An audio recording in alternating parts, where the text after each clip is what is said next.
So we're just starting this session on the clinical order teaching. So this session will be equally relevant to all the medical students and all the health practitioners who are working in medical fields and who require to do their orders in their service. It will be helpful not only for MRCOG students, but it will be helpful for people who are actually planning to take exams from UK in other specialties as well, like MRCP and FRCP as well, because this will be part of the examination in all exams in this country, because this just is a part of the routine clinical practice and the training in this country. So just few things before I start proper on the teaching of ordered cycle. There have been a few posts we received where people want to know the details of our regular online training courses, particularly for MRCG Part 3. These are the details here. So we are called MRCG Overseas.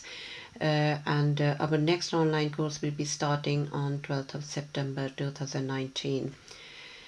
Our course is module wise, and if you are listening, you can actually stop the video here and note the details from this advert which is displaying here on the screen.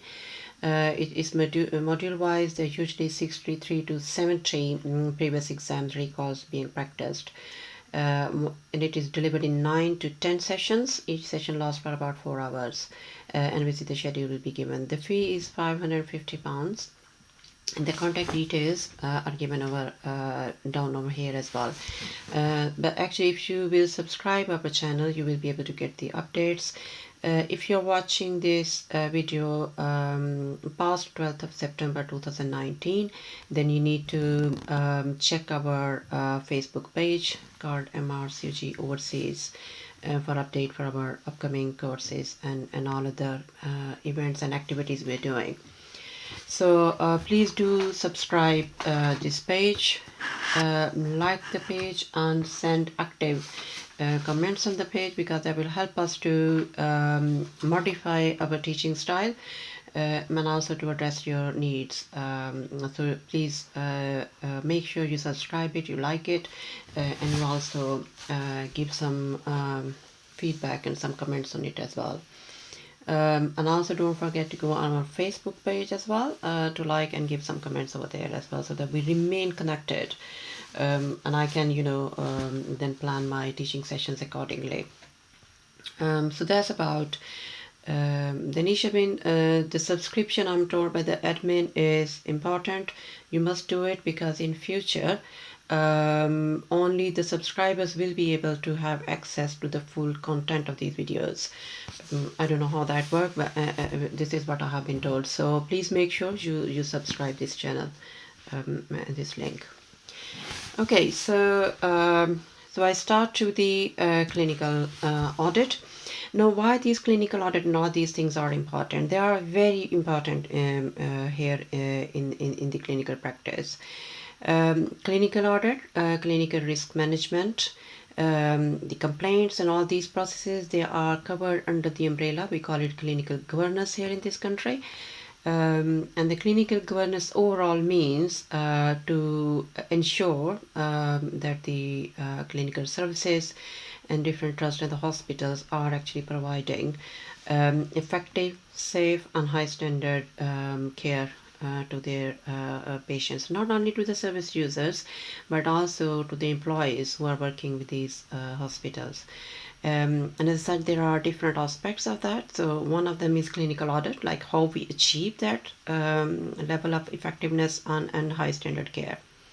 So clinical audit, simply you need to kind of define this first. What clinical audit is. It's a quality improvement process which assesses the quality, effectiveness and safety of a particular aspect of healthcare. For example, manage offshore dystocia in our obs and gynae. I have taken this because this has been part of the previous exam questions, so I thought it would be easier for all of you to relate to this topic and then able to understand what we are talking about. Now, we said like this is something in which we compare our practice with the recognized national gold standards. So what are the gold standards? So gold standard is something which we believe that we are trying to provide and we are trying to achieve, which we feel is right. So it's something like we are trying to do which we feel and believe is right. So that has been like, described in the forms of national guidelines, or they can be national targets as well.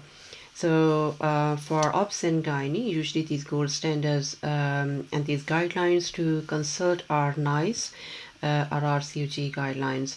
And sometimes there can be some local trust guidelines as well. So they can be a part of your gold standards as well. And why we need to do these audits? Because it helps organization to improve the quality of the care provided by that service to their users. So how we achieve that? So how are we going to actually do? So what is the process of clinical audit? Clinical audit have 6 stages. Okay, let me inform you as well. Sorry, I'm just going to go a little bit off the track. This is a recorded session, so it's not a live session. We couldn't get to the live session today, so I'm going to record and put these videos till we get that live session arrangements being done. So your suggestions and the comments, if we are putting anything at the moment, they will be actually addressed later on, because this is not live session, so now I'm not able to see them. Okay, so coming back to clinical audit. So clinical audit have 6 stages in their cycle. And what are those stages? The first one of them is identify the problem. So in simple words, that is also called choosing the topic of the audit, which one we want to actually review. And the second step is to define the gold standard criteria. So if you are going to review your practice and you want to measure whether we are performing to some standards or not, obviously you need to compare it with something which has been agreed as a national standard. So they are usually your guidelines. So you will actually take your gold standards criteria from your NICE and RCG guidelines. The third step in the clinical audit is called data collection and the analysis of the data. But data collection, for the data collection, you need to you need to review the notes and gather that information from there to find out whether your practice is actually matching with the gold standards. And then obviously once you have those findings, you need to analyze them and present in the form of results in the form of tables and charts to be understandable and clear and easy to make that difference. The fourth step will be the recommendations and the implementation. So once the person, whoever is doing that audit, and they're collecting the data, and if they see actually their data is from the data collection, they make that they're actually not performing up to the national standard, they review at the same time as well the reasons from those notes, like what happened, why actually we didn't do according to those defined standards or the guidelines. So they do understand their reasoning. They try to find out what actually was the reason for not meeting the criteria. And from there, then they make some recommendations as well, like how we can improve it. And then the next step is implementation of those changes.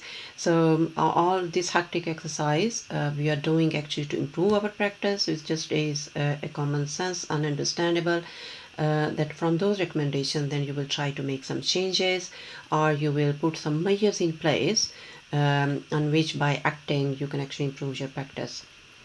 So all of these steps up here you did, okay. So we find out what the reasons were, we recommended how we can improve, and we just given that duty to certain people as well to ensure that happens. This exercise is not completed unless then you review again after 1 year or so in the form of a re-audit to complete the loop to see, okay, so what improvement we have actually made since then from our previous recommendations. So for the detail, what we mean by identify the problem, all these 6 steps, I'm going to go into a bit more detail for you guys to understand what exactly we mean in more simple words for you really. So identify the problem means to choose the topic for audit. Yeah, so which particular, the topic we want to run our audit. How we identify and from where we will find, that which particular clinical practice we should audit. It's not like, you just fancy something and you want to just do an audit on this. So there needs to be reason behind that as well. Because completing this whole audit cycle will require a lot of resources from time point of view, from staffing point of view, and obviously from money point of view as well. So there needs to be, some really good reason behind any particular audit before we start it. So you can actually choose and identify your problem or choose the topic from maternity dashboard. So I hope most of you understand what maternity dashboard is. Maternity dashboard is again where we actually enter some data, whether we are of individual practice like cesarean section rate, our instrumental deliveries rate, shoulder dystocia cases.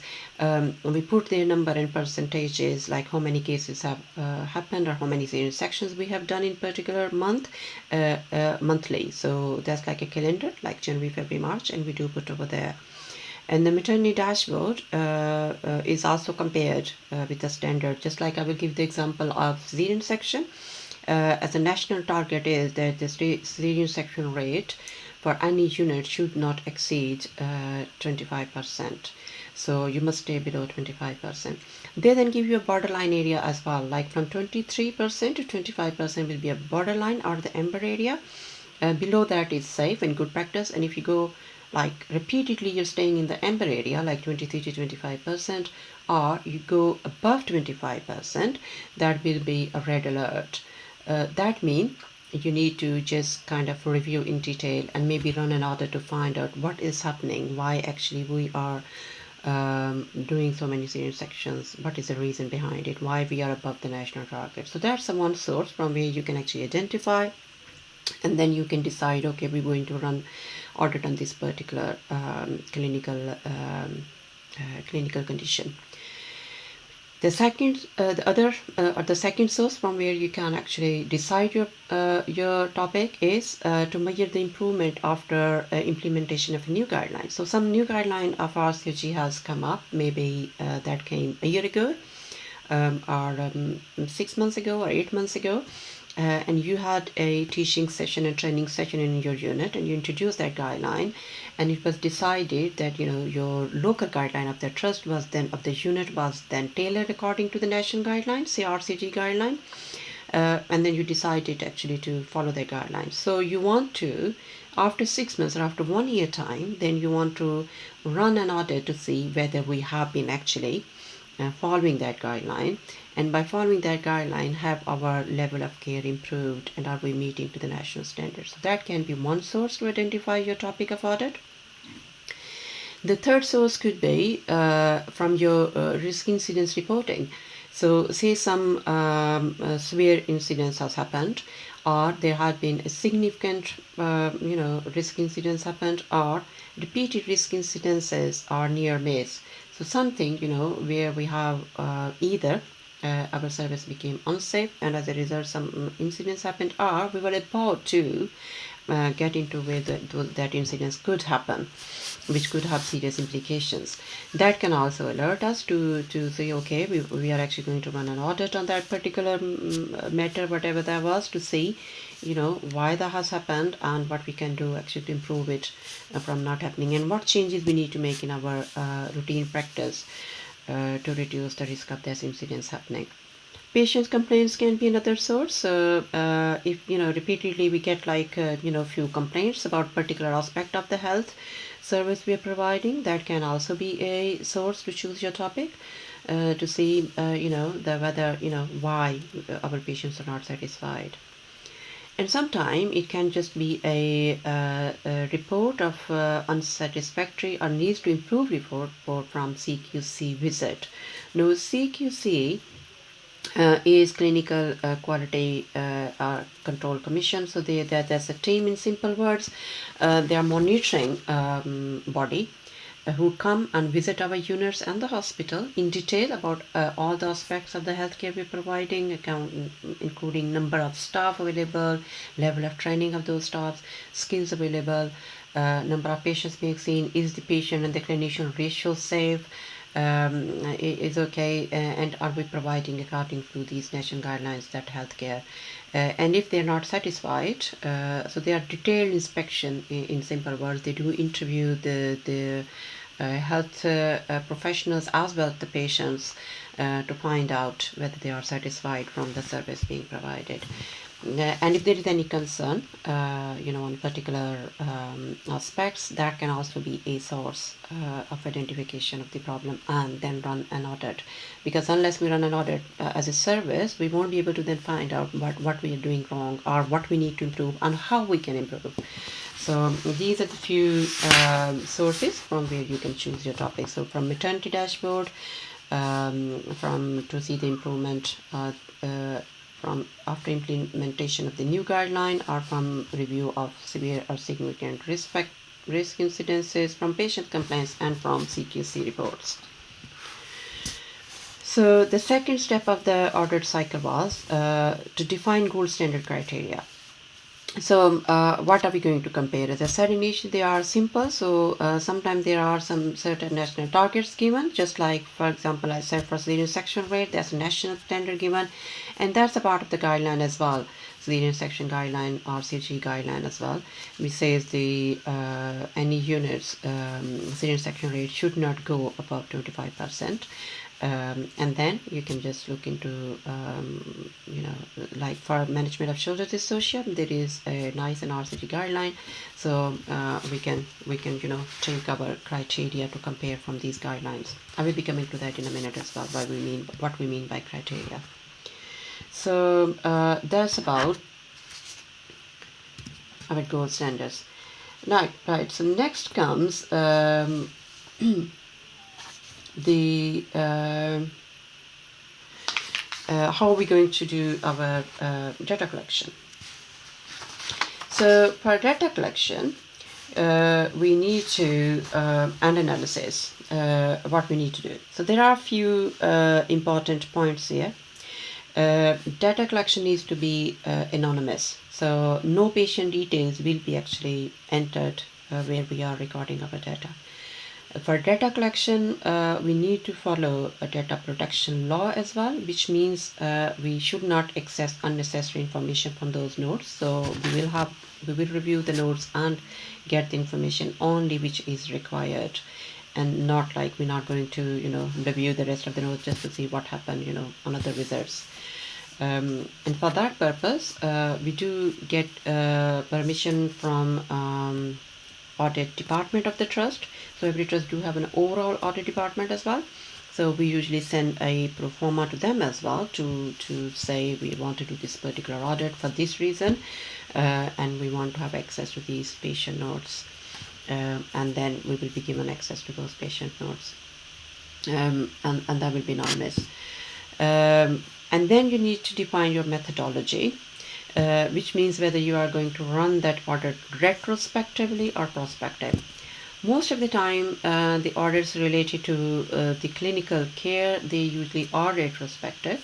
And how you actually collect that information is you do either from notes review, or it can be a survey or interviews. Like if we want to run an audit on the patient satisfaction for our particular aspect of the service we are providing, the data can be collected in the form of surveys or even interviews from certain number of service users. The next step is you need to define the sample size. So the sample size is very important as well. The sample size needs to be decent and reasonable to reflect the presentation, true presentation of the cases of the patients being managed.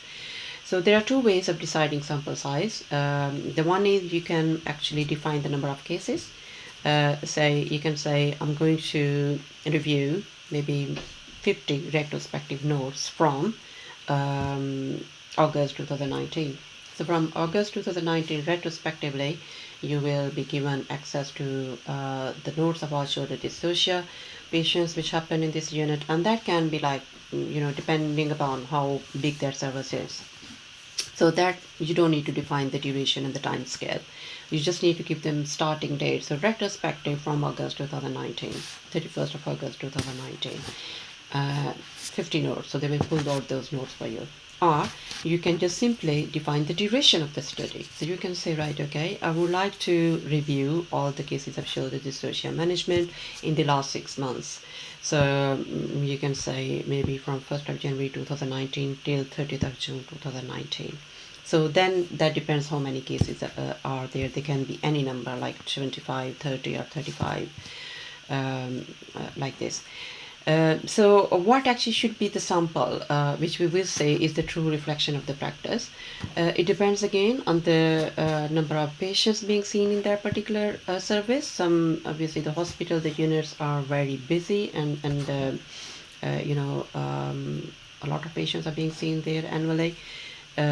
And then contrary to that, there are some district hospitals where obviously the number of patients being seen are very small. But usually, roughly, up to 50, even if a bigger service, is usually a good sample size. And the lowest number is about 20. I mean, anything below 20 won't really be, unless it's extremely small unit. Otherwise, less than 20 will not really be a true reflection of the cases. So sample size is important. The next step then for data collection is that you design some audit tool, which will be in the form of audit pro forma, where you will define your national standards criteria and you will gather your information. So I'm just going to show you now that audit pro forma, how that should be. Okay, so that's something like this. Your audit pro forma will look like that. So these are the clinical standards we have taken from the RCG guideline, which says, these are so you all have been reading those guidelines. You know these standards, which says the MRCOG maneuver should be performed first for the delivery of shoulder dystocia as soon as it's been recognized. The guideline also recommends that the pediatrician must be called as soon as the shoulder dystocia is identified, and the pediatrician should be present at the time of birth.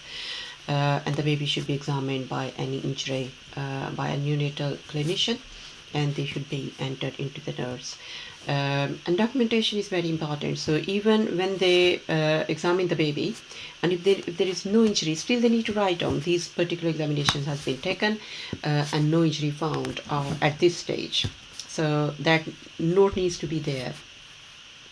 Then documentation of the whole of the process of the incidents, like what happened and the order of the events, the way we managed it. That is also very important, and that must be done in accurate and comprehensive way to make sure all the important information has been recorded. Like, for example, at what stage it was identified and how it was identified that this delivery is going to have shoulder dystocia. What was done then after immediately? Was the protocol initiated with the call help, and then how the baby was delivered. So McRobert, this applied, this didn't work, and then we did this, and this didn't work, and we did this. So that needs to be in an organized way as well. And then also like whether the pediatrician was present, baby was seen by the pediatrician, and no injuries or whatever, and active management of the third stage of labor.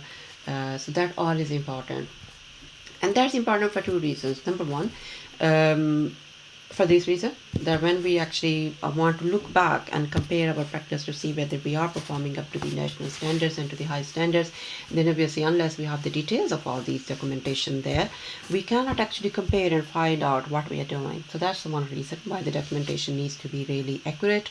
And the other reason is to avoid any legal and litigation implementations in the future. So we do know shoulder dystocia management and these, these incidents can have quite high legal implications. because in case if there has been any signs of hypoxia for the baby later on, any signs of any injury to any nerve plexus or anything, it's not uncommon for people to go and sue those clinicians. So at that stage, then again, is the documentation which helps you to justify that you did the right things in the right way and at the right time. So if you haven't documented it properly, it doesn't matter how effective and how efficient you are actually to manage that case.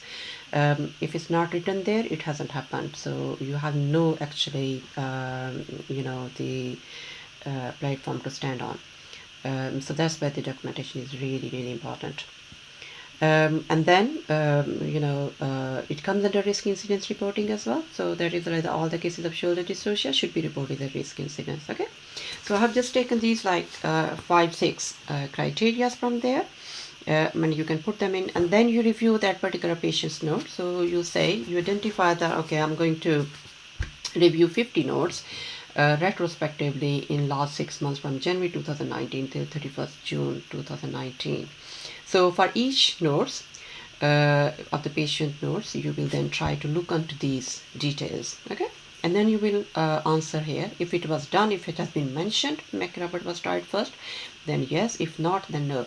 Now again, documentation comes in here. The importance of the documentation comes here as well. So if that person hasn't documented at all anything about McRoberts or how the baby was delivered, then even if that person has actually followed the guideline 100% and she tried the McRobert first, if that is not documented there, you obviously can't comment on that, whether it happened or not. So that will be no. Okay. And how it can then affect your overall standards and the monitoring of your care. And then you will see whether the pediatrician were present. So you will see all these things you will try to get the information from the notes, and then accordingly you will take yes or no for every patient, all 50 cases. Yeah. So you will have then these 50 forms completed for your 50 patients. The next stage will be to do the analysis. I'm just going to move this away so that you can have a good look on. Okay, so then the next stage comes the analysis of the data. So how are we actually going to compare it? So in analysis of the data, two things are very important. Number one, your presentation of the data should be in a form which can be easily understandable, it makes sense. So even for the people who are not directly involved in the management of shoulder dystocia, they should be able to understand as well. Okay, so usually these results are presented, the numbers are given in the form of percentage, and then they should be presented instead of just writing as in straight lines like McRobert maneuver was performed in 90% cases, and this is so in the form of that busy paragraph. Instead of that, if you present that in the form of a table, or depending on some other order and the data, sometime in the form of bar charts, in the form of graphs, in the form of pie charts, that can be quite helpful as well to understand it more easily and quickly, and able to make the comparison. So this is how the results should be presented then. So this should be, these are the clinical standards. You need to give your criteria, what you measured, and your surveys, or what are your findings from this audit you have done. Okay. And then you need to put what the national standard is, what the national standards recommend it should be. You will write on here as well. And then it just is, it makes sense to tell what the outcome is, whether we are meeting to that national standard or not. So say for example, now this all is imaginary. It's not any true order findings. Okay, I've just made it simple for you guys to understand. So these are just random numbers here. So say for your first maneuver of all those 50 notes when you reviewed, only in 90% cases you could find the evidence that the McRobert maneuvers were performed first. However, the national guidelines say in 100% cases it should be performed as a first maneuver. So that means we are below what is the national standard recommendation, so the target is not met. Pediatrician was present in only 98% of the cases, the notes which you have reviewed. However, the national standard is that the pediatrician should be present in all the deliveries of shoulder dystocia. So the outcome is the standard is not met. So same applies to rest of the criteria. This is how you enter your findings, then you compare with the national standard, and then you give your outcome as well, whether the target is met or not. Yeah, so that's clear then for the people who are attending that meeting. So when you have done up to that up to the data collection and the analysis, then you present these results into a meeting. Okay, so that's usually called clinical governance meeting, which on standard happens once in a month in every trust and in every unit, and there's a dedicated time. So there's a protected time for those meetings, which means for that morning or for the afternoon, there won't be any elective work. So only emergency work will be going on. There will be no clinics or like planned lists or anything like that at all. So the maximum number of people actually can come and attend this meeting, because they are our stakeholders, and obviously we want to present them to those people, so people actually can then implement those changes and make difference to the practice and improve the practice. So okay, so this is what happens like from obs and gynae point of view, from obstetric. So she showed the dystocia audit. The people present in that meeting or invited in that meeting will be obviously all obs and gynae consultants, our trainees, midwives, and then pediatric team. You can invite your GPs as well. So all the stakeholders who can be involved in the management of shoulder dystocia or in the antenatal care of the patients who are high risk for shoulder dystocia, how to identify early, and also involved in the postnatal. So your midwives, your GP, your pediatrician, your trainees, and the consultants, they all are the stakeholders, and they need to be present in that meeting. So they will be there. So how you present them? So this one comes the same thing as we did from the results on the last page. So your clinical criteria will be here, where you're going to tell like what we did. Now here you don't need to give the figures again. So just tell the outcome we didn't meet. So this standard was not met. So as I said, when the person who is doing the audit and was collecting the data, they obviously, when you do collecting the data, you then know whether we are actually doing according to the standards or not. At the same stage, then you can look into the notes of that particular patient, to see why actually we failed to apply that gold standard criteria here. So say for example, again this all is imaginary for you just to understand. It's not true audit or 100%, and it just, I try to make it simple and easy for you guys. So please do not compare it with like high quality presentations. Obviously this is not how I will be doing teaching otherwise anyway. That will be quite more fancy and on the modern techniques being used, but obviously this one is just simple, and also so that it can be done quickly. So right, so the finding was, so coming back to, so first standards were MRCOG maneuver was performed at the first or not. We didn't meet the national target. So what was the finding? So from the review of the notes, the person who conducted that audit, he or she found that most of the time when we have like shoulder dystocia cases and we didn't apply these, was those months, like first 2 or 3 months of the new trainee rotation. So in the rotation, they do rotate, so it's a 7 years training, and the trainees rotate for 1 year in hospitals, or even 6 months time under that particular deanery. So, and that rotation usually takes place in first week of August. So say she found that obviously in August, September and October time, mostly the cases of shoulder dystocia were more, and the failure of meeting these targets was more as well. So what was the reason there then? So the finding they happened like that. So was it like because the new trainees, they are not well aware of the guideline? That's why this happens. So what we should do then to improve it? So the recommendation that person can recommend, incorporate the management of shoulder dystocia in the induction program. Induction program is when the new trainees come, but the first 3-4 days they don't do much of the clinical work. They are actually given all these guidelines, management, all these important another like their IT training and all other things, protocols and the guidelines of the unit. So in those days, that program is usually brief. So because we identified this, so we should include that in our induction program actually. and try to arrange repeated drills in first few weeks of rotation as well. And then arrange maybe a more protected teaching session on shoulder dystocia management as well in first 3 months time, other than the routine rotation of the teaching sessions.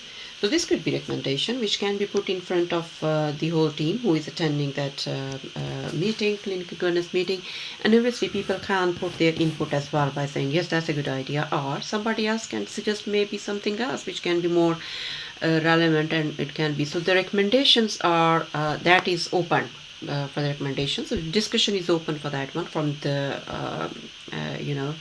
from the house, and people can actually give the recommendations, and if most people agree with that, yes, actually that can be a good idea, that can be added here as a recommendation. And then it's very important that you delegate that job to somebody, so to ensure that it happens. Okay, so by who? So who is going to actually then make these things to happen?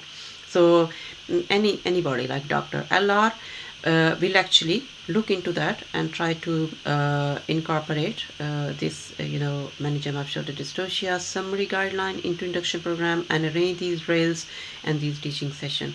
So this is a person, and how long this person needs actually to implement these changes and make it to become as a routine. So that usually is a 1 month to 4 weeks to 8 weeks time. It can be any depending upon what type of task that is. So let's say we are in September now. So so this is the person who will be making sure this happens, and this person needs up to December 2019. So we're giving the time like by December 2019. Please you make these all arrangements, and if there are any problems in making these arrangements, you come back and speak to the audit lead person. Need any extra resources or anything, then she or he needs to come back and speak to either our audit lead or the lead of the clinical lead of that unit, so that these implementation can be made. Okay, so by who and by when. And same applies to the next. Say for pediatrician point of view, we said pediatrician was not present in 100% of cases, so the target was not met. The finding we found was that they were actually quite short of staff. So it was just not possible for them to be present on these deliveries for every delivery, because they were dealing some other emergency on their own unit. So shortage of staff was found to be the reason, and the recommendation was we need to have a meeting with pediatric team to see actually what we can do about it, and ensure that they have sufficient staffing level and the pediatrician is present at the time of delivery. So again, their job is given. Okay, so who is going to do that? So Dr. XY, usually maybe one consultant from obstetric team and one consultant for the pediatric team. So the named consultant and the people who will actually look into the matter and then come up with some solution, and the time given to them to do that is again December 2019. So the same applies to our other criteria. So all those criteria, you have collected the data, you tell the criteria whether met or not, what was the finding, why, what happens for documentation, standard documentation. They found there was no standard pro forma actually available on the unit. So that's why everybody was trying to, do the documentation their own words. So recommendation was there is a proper RCG pro forma on the documentation of shoulder dystocia. It's given actually at the end of the shoulder dystocia management guideline. If you guys want to actually have a look on that pro forma, what should be entered in those notes. So recommendation can be print that RCG pro forma, make the photocopies of those, put in a folder and make it available in the labor suite, maybe at the midwife station, so that anybody who has shoulder dystocia delivery, they come out, pull out their pro forma, attach into the notes and just fill in over there in a standard documentation, rather than putting that information in their own words. Again, that job needs to be given to somebody as well. So anybody, Mrs. ST from admin, so we told her, okay, you need to go on this, on that website or on that site and print that pro forma, and you will be responsible to make that folder, and also to check on regular basis as pro formas are filled in. So they are available all the time, and they are given about the same time. Same for incidence risk reporting. We found it wasn't reported in all the cases. So the reason found was lack of training. People didn't know actually it is important, because sometimes what happens, people think, some people may think risk incidence needs to be reported only if the outcome is bad or something has gone wrong. No, some significant type of incidences, just like that, even if you have managed it perfectly all right and the outcome was excellent, baby is fine, mother is fine, still you need to report that as a incidence. And the only reason for that is just to review again to see, yes, although the outcome is good, still you have the chance to review to see, yes, all the right things were done and it was not just by chance. And if anything has been missed, that just gives you the opportunity to review, refresh the knowledge, and share and that learning. So for that one, you can say, okay, arrange some teaching sessions on the importance of risk management and the incident reporting, and that job then needs to be given to some named person. So let's give this job to Dr. RY, and he or she was also given the time up to December 2019 to arrange that teaching session on the risk management. Okay, so I hope it's clear till now. So then what happens? So this is, okay, we did the data collection analysis, we presented our report of the audit and everything, we recommended the changes, we were given the task to named person by this time. Exercise doesn't complete till actually we review it after a certain time again, usually after an year, to see then have our practice actually improved from all those implementation of changes we recommended. So that's why re-audit is important. You must say that we will then re-audit to complete the loop after 1 year. Okay, so the time duration will be now, because we are giving time up to December of this year to implement those changes. So ideally the next audit should be run in December 2020 after the 1 year of implementation of those changes, to see whether we have improved from those changes or not. Re-audit is mandatory and is essential to measure the improvement from initial audit action plan, from the recommendation and changes. So it has to be done, unless otherwise there is the cycle is not completed. And from examination point of view as well, you must say the re-audit will be planned, otherwise you will obviously again it's not complete and you will lose the marks. Okay, and then what is different, or what happens into the re-audit? So there are a few things happens in the re-audit. You need to then, in re-audit, you will compare your re-audit findings with your initial audit to see how much you have improved from that, and also with the national standards. Okay, so that's a thing different, and I'll show you in a minute. I have that table on the next page. And then there are a few things about the re-audit. The re-audit needs to be designed by using the same gold standard. Sample size will remain same. Methodology of the audit will remain same, just like the initial audit. Okay, because obviously you have to keep all those variables constant, the other variables, to see if the changes have made any improvement.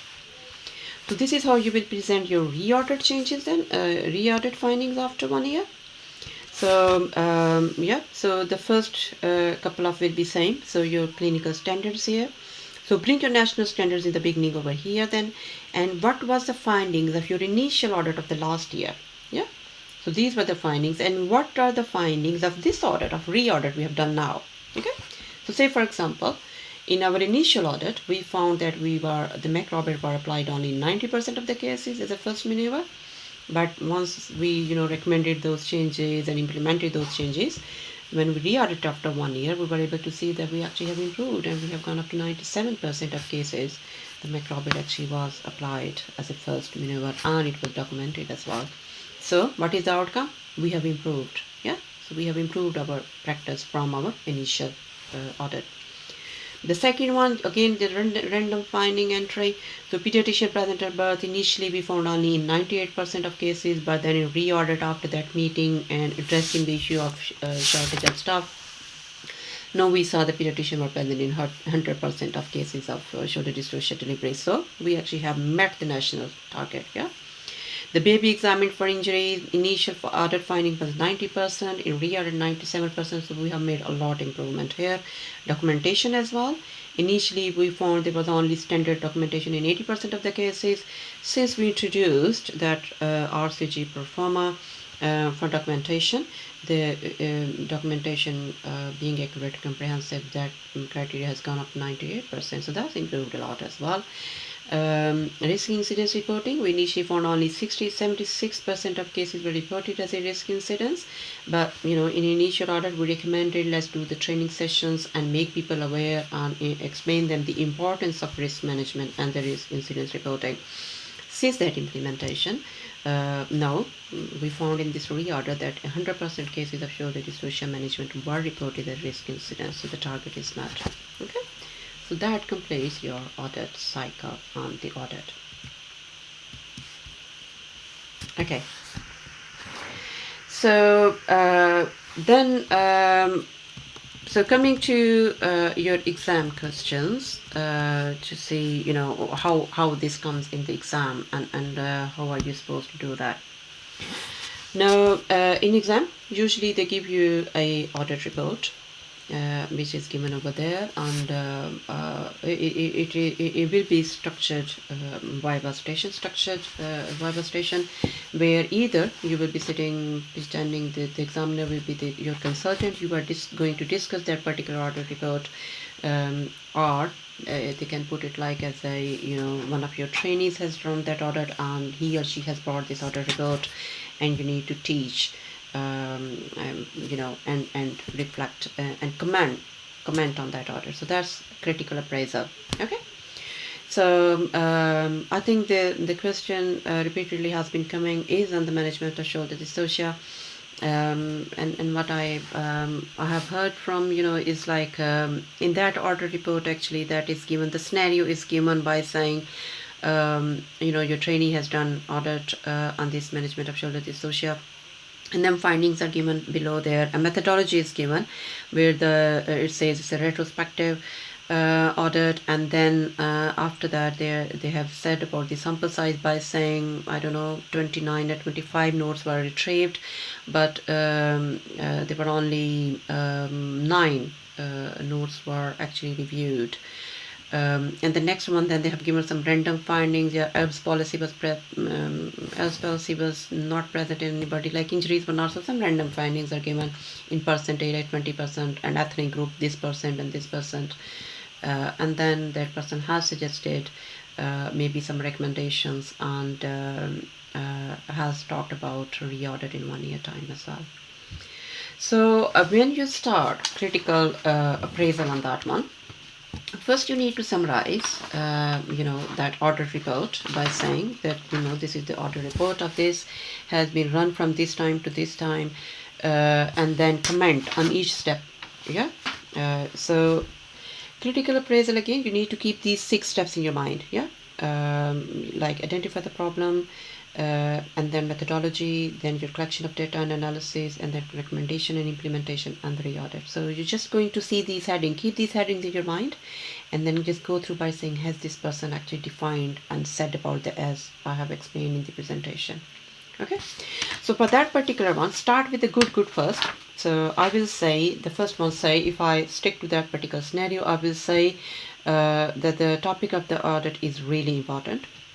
Because shoulder dystocia can have a very serious morbidity and even mortality for mother and for the fetus, and there are gold standard and national guidelines available on the management of shoulder dystocia, by applying which we can actually reduce this morbidity and mortality significantly. So this topic is really important being chosen. And then you can say, so that's about the topic. Then you can come to the methodology. So see what he has done good in methodology. So he has defined his methodology that it is a retrospective study. And then next comes the sample size. So I will say, I will leave the sample size for the time being, because we know that's not satisfactory. So just say the methodology, has described the methodology retrospectively, and then he has presented his results, and he has given the recommendation. So say the recommendation, he has given the recommendation to improve by this and this, and then he has planned re-audit for after 1 year as well, which is very important to complete the loop of the audit, and also to measure the improvement in the practice from the initial audit. Okay, so that's a good about what he has done about that. Okay. Then comes like now the detailed, a bit like what could be improved. Okay. Then again, go to your initial. So the first one, identify your 6 steps in your mind. So the first one, identify the problem. From problem point of view is fine. He did the good. So I'm not going to give any comments on how to improve. Methodology retrospective is also good. But what happened? The sample size wasn't impressive here. So they were, whatever the time duration he defined, that person, they retrieve about 25, but whatever number of 19 cases, but he reviewed only 9 cases. So the data was collected actually only from 9 cases, which is not really a true percentage. It's a very small sample size. Yeah, it's a small sample size, and it's not really a true reflection of the management of shoulder dystocia in that particular unit. So their sample size could be increased. So all those 19 cases which they retrieved, they should have reviewed all those, and data should have been collected from all of them. Then come next month. So that's about the data collection. Then your next step is data analysis. Yeah. So see how that person has actually analyzed his results and presented those results. So as far as I remember, they were given in the form of a paragraph, like this policy, this injury, this person, and that's it. So that analysis and the result presentation is not really impressive, and it's not quite a good way to present, because number one, it's given in the form of a paragraph, and sometimes when the report is being presented in these big meetings, they're long meetings, and it's quite common to become tired for the 10 minutes and even go to sleep.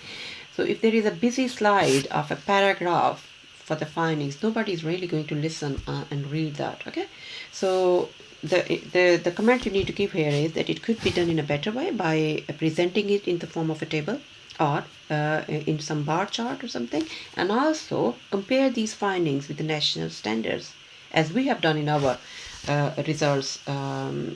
If I go back to our slides, the way we no, not this one. Yeah, so just like this. Yeah, so you can then suggest them, like you could actually compare their audit findings with the national standards, and also comment whether the target was met or not. Yeah, so that can be done. And then coming up to the recommendations, that person did give some recommendations in that audit, but it didn't say. So that person did say something, this can be done and this should be done, but it didn't define by who.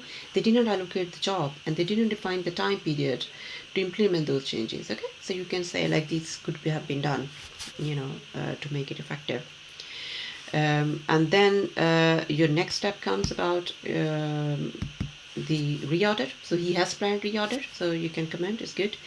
And then I think the examiner will go and just ask you, right, okay, so if you were to design this audit, how will you do it?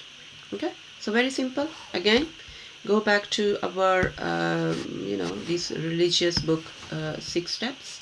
So you can just simply say that, but the way you will start is like, I will identify the topic after discussion with my consultant, supervisor, or your clinical tutor, to see which will be actually most beneficial for the audit department. So your topic will be chosen. You can define, just say there, like from if there is any concern from the maternity dashboard, or if you want to measure improvements after implementation of certain guideline, or from the complaint. So you will identify the problem after discussion with your clinical supervisor, or with the audit lead of that particular unit. Okay, so this is how you will identify your problem.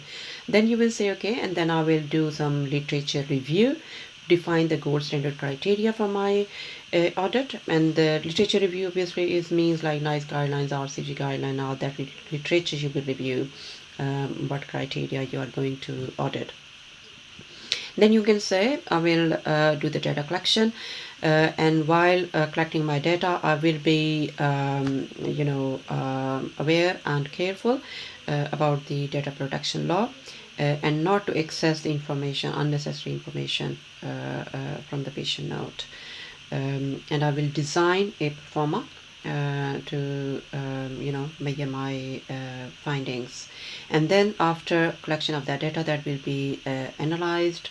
If you are expert yourself to do these analysis, that's fine. If not, you can actually get help from the audit department. They can actually analyze the data for you. and prepare a report for you as well.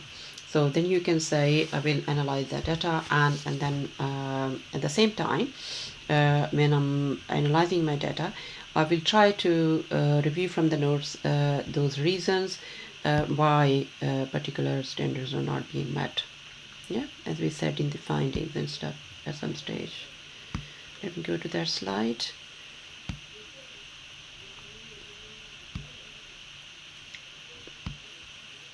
Yeah, like this. Yeah, so you will say when I'm collecting the data, I will also try to find out the reason for not being able to meet the targets, and then I will make my recommendation as well what can actually be done to improve that. Yeah, so that will be your data collection and the results presentation.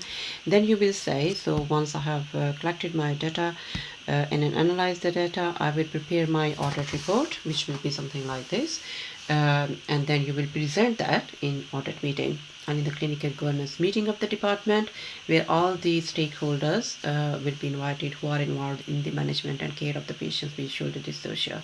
Okay, so that then you can simply say like the obstetric consultants, the whole team, midwives, other trainees, pediatric team, and even GPs can also be invited in that meeting, where the results will be presented, recommendations will be suggested, and then after the recommendations and the changes are agreed, they will be then allocated to named persons, and also the time will be defined and given in which those changes should be implemented.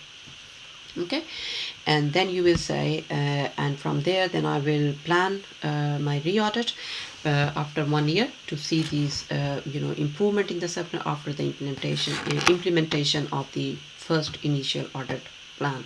Okay, the results and the report will be disseminated to all the stakeholders. Again, so it's not only you're presenting in the meeting, this report will also be sent in the form of electronic report or in the form of hard copies to all the people, again to the unit, whole team in the unit, pediatricians, and to the GPs, so they do have there as well to refer to. Okay, and you can say the re-audit is very important because that's the only way to complete it. And the re-audit results, then you can tell, as we said, in the re-audit results you will compare your findings not only with the national standards but also with the findings of your initial audit, and then you will, in the outcome, you will comment whether the that particular aspect of the care has improved after action plan of first audit or not, and whether the national target has been met now or not. Yeah, so just go through these steps again. Then you will be fine. So this is how you critically appraise the audit and how you design yourself. Okay, I hope this will be helpful. Missy, you all are welcome to ask any particular questions related to this topic, and if there is any other particular topics you would like to do, we will try to do the next session soon again, and that will be on risk incidence reporting, how we do that, what is risk management, why that is important, and also I think I will try to, no, there will be risk management and incidence reporting, and I will try to bring a form of how those forms look like, because that comes, I think, that can come in exam as well as a station or teaching station. So just the close up now. So please do subscribe, like it, please, comment it. This all hard work, it does involve a lot of hard work to prepare these teaching sessions.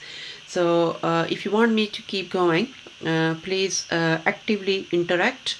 It needs to be interactive, and I need to know what particular topics you would like to learn, so that I can this teaching program kind of thing, or these sessions continue. But if you guys won't show any interest, then there won't be any incentive or reason for me to continue to post these videos.